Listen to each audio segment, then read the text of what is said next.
મોહન્યાને બનાવી દીધો નાનો અને ગામ આખાને મામો.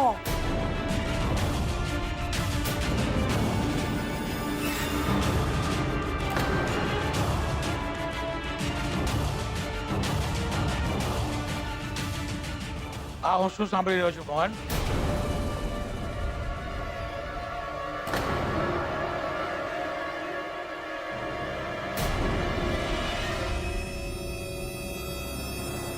ભવાની બહુ જે કહી રહ્યા છે સાચું છે? અરે રે અદા,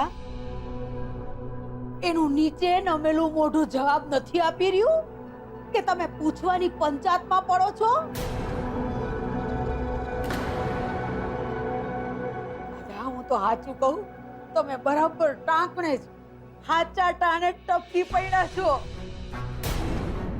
અરે મારે મન તો તમે જ નાથ અને પંચ પરમેશ્વર.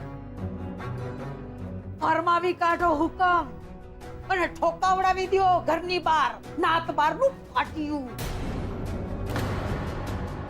નહીં અદા, તમને હાથ જોડું છું.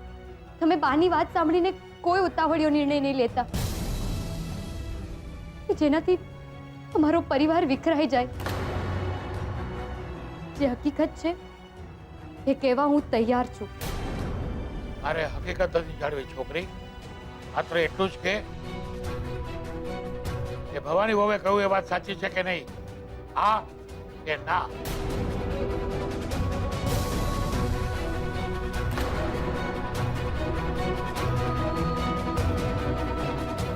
હા. નાક કપાવી નાખશો.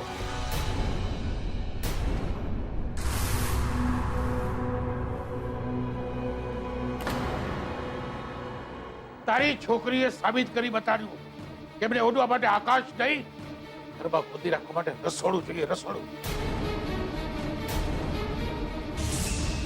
સંસ્કૃતિ સંસ્કાર બધાનું કચ્ચર કાન વાળી નાખ્યું છે તારી છોકરીએ. અરે નહીં તો શું હતા, હું કઈ એમ જ થોડી મારું નામ બદલવાની વાત કરું છું. અરે પેટ લઈને બેઠી તો બેઠી, પણ ભાગીને કોર્ટમાં જોઈ અને હાર તોરા હો કરી એવી ઓલા રૂપલા હારે. ના ના, હવે તમે જ કહો દા, આ ભટ્ટ પરિવારની છોડી આવા પરાક્રમ કરે તો પછી આ લોકોને નાત પાર કરવા જોઈએ કે નહીં? બોલું અદા, હું તમારી પાસે ન્યાય માંગુ છું. કો અદા, મને એક વાત કહો, જો મારા પરિવારને આ કિંજલડીના લગ્નના કાવતરા હાટું નાતબારની સજા મળતી હોય તો આ સેજલના પરાક્રમથી આખી નાતનું અને નાતના સંસ્કારોનું ધનોત પનોત નીકળી જશે. એટલે આવા લોકોને નાતબારની સજા થવી જોઈએ, એટલે થવી જ જોઈએ. બોલો અદા, શું નિર્ણય છે તમારો? મારે જાણવું છે. કોને? અદા, તમે તમારો નિર્ણય જણાવો એ પહેલા મારે કંઈક કહેવું છે.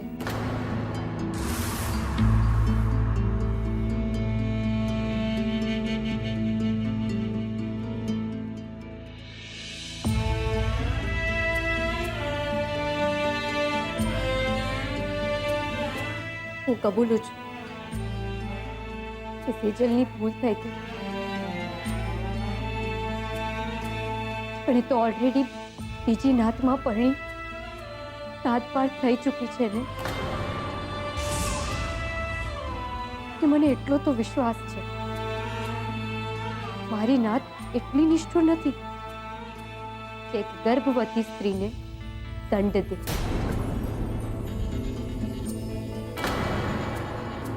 રહી વાત અમારા લોકોની, તો મારી બસ એક જ વિનંતી છે, જળ હોય કે છળ, એની વચ્ચેનો ભેદ મારી નાત પારખી શકે છે.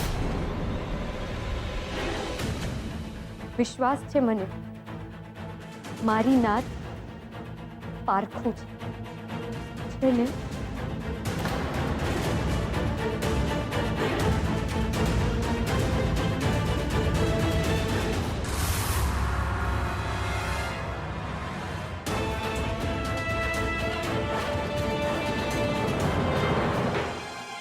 ઉભા રહો. તમારે આ ઘરમાં પગ મૂકવાનો નથી.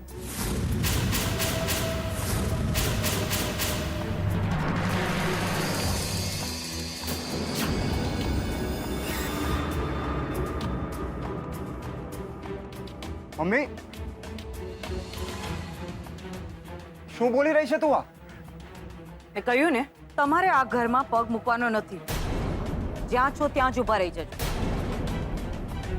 જ્યાં સુધી ગૃહ પ્રવેશની વિધિ ન થાય ત્યાં સુધી કોઈએ ઘરમાં આવવાનું નથી. પદ્મા, આ તો શું કરે છે? મેં તને કહ્યું છે ને કે આ લોકોને મચક આપવાની જરૂર નથી.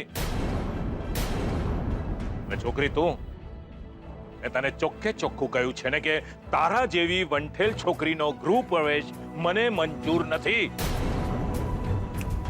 નીકળો અહીંયાથી. સેજલ ક્યાંય નહીં જાય પપ્પા. હવે એ મારી પત્ની છે.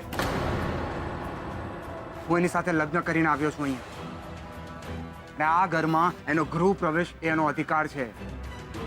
સાંભળે છે પદ્મા? હજુ તો ઘરમાં પ્રવેશ થયો નથી ને અધિકારની વાતો ચાલે છે. આ ચા વાળાની સોબતની અસર છે. ચા વાળાના સંસ્કાર દેખાય છે આનામાં. કઈ જાતની નકટી છોકરી છે તું? આટલું સાંભળ્યા પછી પણ તને કઈ થતું નથી? કહ્યું ને જા અહીંયાથી. પદ્મા, તું દરવાજો બંધ કર. આ લોકોને જવા દે ને ચાલ અંદર. આવીશ, પણ ગૃહ પ્રવેશની વિધિ થઈ ગયા પછી જ. પદ્મા, આનું પરિણામ બહુ વિપરીત આવશે, યાદ રાખજે તું. જોયું જશે. પણ હું આ ઘરની લક્ષ્મી છું, અને હવે એ પણ આ ઘરની લક્ષ્મી છે. એક લક્ષ્મીથી બીજી લક્ષ્મીનું અપમાન કઈ રીતે થાય? પદ્મા, બસ, હવે જો તમે એક પણ શબ્દ બોલ્યા છો ને તો તમને પ્રભુ મહાવીરના સમ.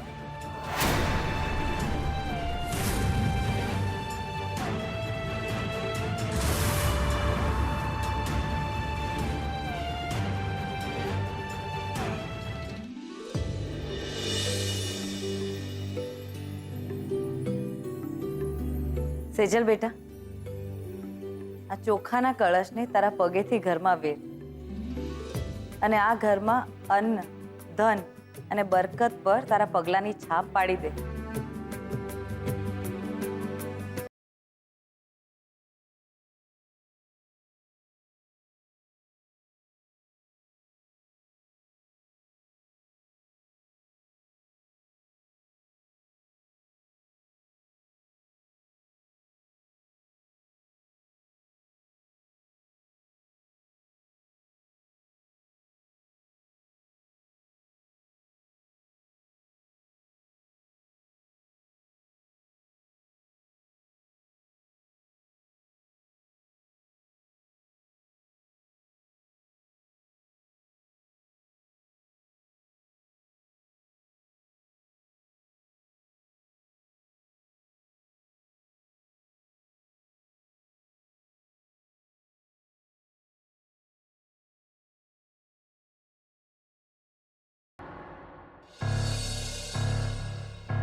મને તો હતું કે લગ્નના 2-4 દિવસ પહેલા જઈને છોકરીઓ સાથે વાતો કરીશ.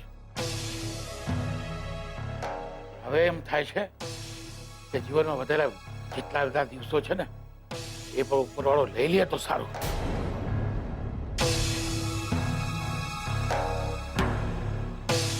અદા, પાણી.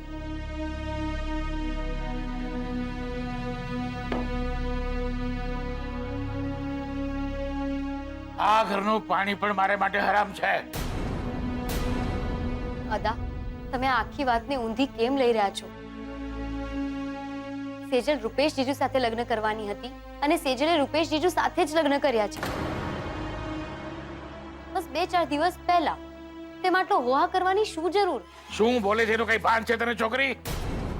આપણે સમાજમાં રહીએ છીએ, સમાજમાં, જંગલમાં નહીં. અરે સેજલે જે કઈ કર્યું છે ને એ જાનવરોમાં ચાલે, માણસોમાં નહીં, સમજી? મહેરબાની કરીને મને ઇતિહાસ ભૂગોળના દાખલા ના આપતી કે કુંતી માતાએ આમ કરેલું, શકુંતલાએ આમ કરેલું. આપણી નાતમાં આ નહીં ચલાવી લઉં એટલે નહીં ચલાવી લઉં. અદા, માણસ માત્ર ભૂલને પાત્ર. આવું તમે જ કહો છો ને? તો શું તમે સેજલની ભૂલને માફ ના કરી શકો? કરી હોત જો માફી આપવાને લાયક હોત ને તો. પણ આ છોડીએ તો ઓલી કહેવત સાચી કરી બતાડી કે એક સડેલી કેરી કરંડિયામાંની બધી જ કેરીને ખરાબ કરે છે. મને પૂરેપૂરો વિશ્વાસ છે કે મોહનના સંસ્કારની આમાં કોઈ જ ખોટ નથી. મારું ચોક્કસપણે માનવું છે કે દરેક માણસની ધરવાની એક ક્ષમતા હોય છે. સેજલને એને મળેલી સ્વતંત્રતા ધરી શકી નહીં અને સ્વચ્છંદતાને માર્ગે ચાલી ગઈ. એ ન ચલાવી લેવાય એટલે ન જ ચલાવી લેવાય. પણ અદા, સેજલના લગ્ન તો થઈ ગયા છે અને બાળક તો ભગવાનનું સ્વરૂપ ગણાય ને. તો હવે શું કરવું? અરે આ બાબતમાં કશું જ કહેવું નથી. આ માત્ર આપણા નાતની વાત નથી અને બીજાની નાતના રીત રિવાજો જાણવામાં મને રસ પણ નથી. સેજલે જે કંઈ કર્યું છે ને એ તો ખોટું છે જ. પણ ભવાની બહુ જે બૂમ બરાડા પાડીને મારી પાસે કરાવવા માંગે છે ને એ પણ ખોટું જ છે મોહન.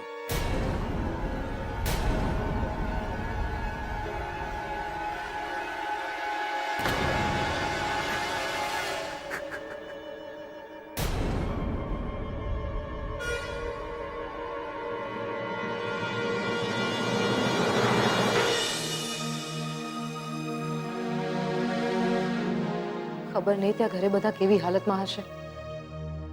મને તો ફોન કરતા ડર લાગે છે. કિંજલને ફોન કરી જો. કિંજલનો સામેથી જ ફોન આવી ગયો.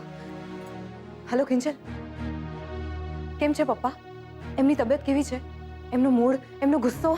સેજલ, અહીંયા બધું ઠીક થતા ટાઈમ લાગશે. ઉપરથી ભીમજી અદા આવ્યા હતા. અદા, શું કહેતા હતા એ? એ બહુ લાંબી વાર્તા છે સેજલ. તું મને એમ કે ત્યાં શું હાલ છે? અહીંની વાર્તા પણ લાંબી જ છે. પહેલા દિવસે આવતાની સાથે જ પપ્પાજીએ બડબડ કરવાનું શરૂ કરી દીધું. પછી પછી શું? હા તો મમ્મીજી અને રૂપેશ છે સાથે. બાકી પપ્પાજી તો પહેલા દિવસે જ મને ઘરની બહાર કાઢી મૂકવાની પૂરી તૈયારીમાં હતા. સેજલ,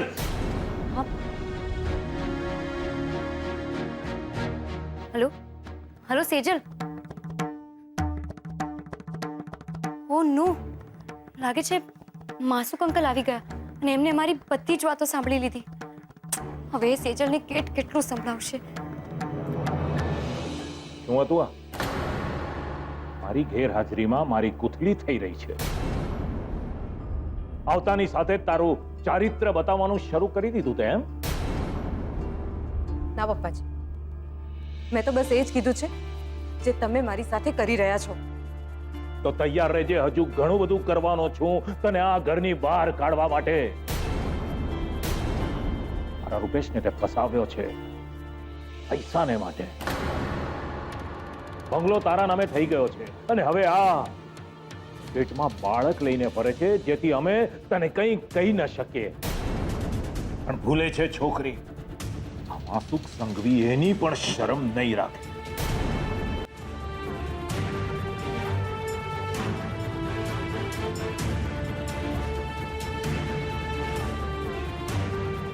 હે ભગવાન, આમને આમ તો માસુક અંકલ સેજલનું જીવવું હરામ કરી નાખશે. આવી પરિસ્થિતિમાં સેજલનું રડે રાખવું એના માટે ને બાળક માટે ઠીક નથી. શું કરું છું?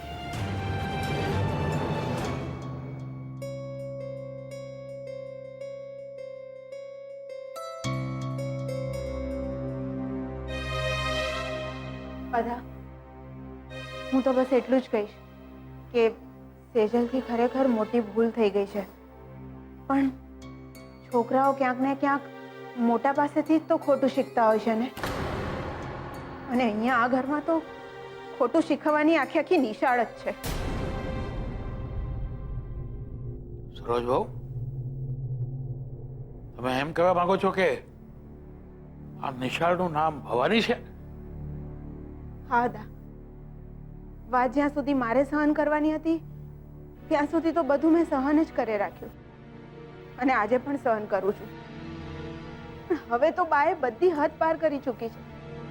હું કંઈક કહેવા જાઉં છું તો મને ઘરની બહાર કાઢી મૂકવાની ધમકી આપતા ફરે છે. અરે પણ એ કેમ ચાલે? રઘલો કઈ બોલતો નથી? બોલે છે ને. શું? હા બા, હા. અને રાહુલ?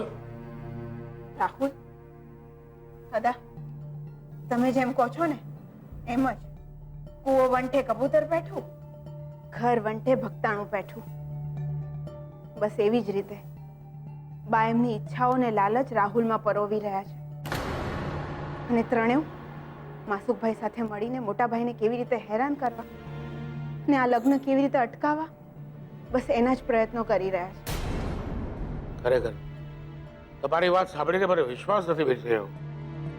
અદા, તમે તો માત્ર સાંભળ્યું ને તમારા આ હાલ છે, જ્યારે હું તો અહીંયા આ ઘરમાં રોજ રોજ નવી કરતું તો મારી આંખોથી જોઉં છું. મને ખબર નથી તમને આ વાતની ખબર છે કે નહીં, પણ મોટા ભાઈના વીસીના 5 લાખ રૂપિયા બાએ જ ચોર્યા હતા. શું? હા, અને બા પાસેથી રાહુલના પપ્પાએ. ભવાની મોહનની સગી બા થઈને પૈસા કેવી રીતે ચોરી શકે? માં, મોટા ભાઈના મામલે બાને માં શબ્દ સાથે કોઈ લેવા દેવા હોય એવું તમને લાગે છે ખરું અદા? અરે અડધી રાત્રે મોટા ભાઈને ભાભીને સામાન સાથે ઘરની બહાર કાઢી મૂકવામાં આવ્યા હતા. ત્યારે મેં મોટા ભાઈને કહ્યું ચાલો આપણા ઘરે, ત્યારે બાએ એમને ભિખારી કહીને ઘરની બહાર કાઢી મૂક્યા.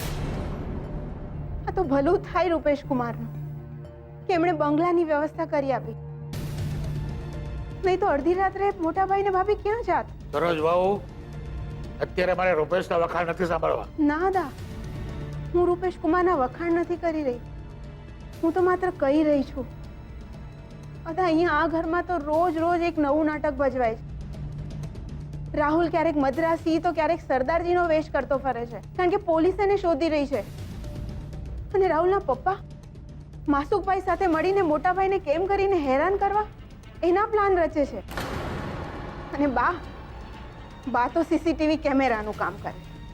અહીંની વાત ત્યાં ને ત્યાંની વાત અહીંયા. અને જો હું ઘડીક ભાભી સાથે વાત કરવા જઉં ને તો મારા પર જાસૂસી કરતા ફરે. ખરેખર બહુ ભવાનીએ તો કાળો કેર વર્તાવ્યો છે. હા દા, અને આ બધામાં સૌથી વધુ કોઈની જિંદગી ઠેબે ચડતી હોય ને તો એ છે કિંજલની. સરોજ બહુ, અત્યારે આપણે કિંજલની નહીં સેજલની વાત કરી રહ્યા છીએ. અદા, હું જાણું છું સેજલની વાત કરી રહ્યા છે, અને હું માનું પણ છું કે સેજલથી બહુ મોટી ભૂલ થઈ છે. પણ એણે એની ભૂલ સુધારવા માટે લગ્ન થકી પ્રયત્ન તો કર્યો ને. પણ બા તો સેજલની આ ભૂલને ઘરે ઘરે વહેતી કરી મૂકવા માટે એક મિનિટે મોડું નહીં કરે. લધા, મારી તમને એક વિનંતી છે, ક્યાંક વધુ મોડું થઈ જાય પહેલા તમારે પંચ રૂપે એક નિવેડો તો આપવો જ રહ્યો.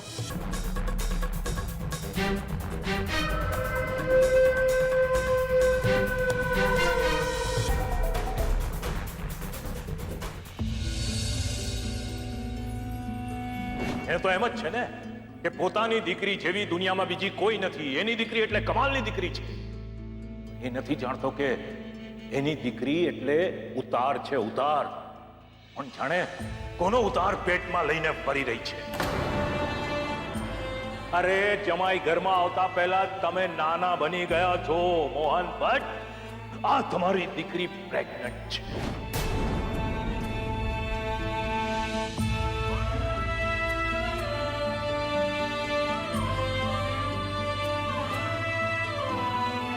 કે તું તો આધુનિક દીકરીઓનો આધુનિક બાપ ખરો ને. પેલા ભણાવે, પછી ગણાવે, અને પછી લગ્ન પેલા જ છોકરીઓના છોકરાઓને રમાડે.